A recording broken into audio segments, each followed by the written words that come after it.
Hey, good morning. I wanted to take a look back at earlier this week.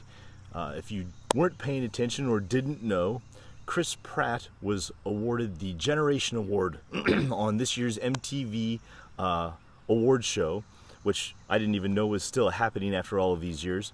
But he was given the honor of having the Generation Award and gave a brief 4-minute speech, as only Chris Pratt can, with all of his silliness and jokes interwoven with some very deep philosophical thoughts of his 9 rules of how to live life. And in laughing and being serious at the same time, his last point was that it is not true that you are perfect. And he wanted everyone to know that it is a lie to ourselves that we are perfect just the way we are. And I thought that was a really cool thing for him to point out for a lot of different reasons. Chris is very strong in his Christian faith, but that philosophy that you are not perfect just the way you are is embedded in all of our different religions and philosophies, and we tend to inoculate ourselves, buffer ourselves from that truth with the false idea that we are perfect just the way we are. So I wanted to focus our attention on that a little bit and to think about, why is it true that we are not perfect? And for me personally, I believe that we are called to be self-developing organisms. As human beings, as any living creature on this planet, we are called to grow and adapt.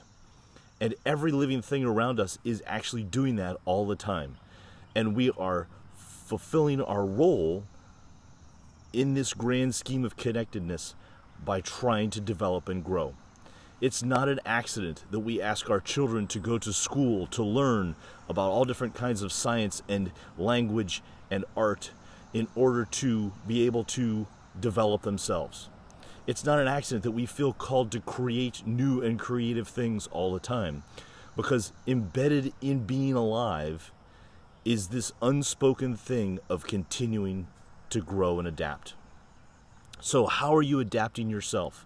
How are you continuing to grow? Because in your DNA, in your cells, is this sense that things aren't quite complete and that you're not quite perfect yet and that there's more work to do.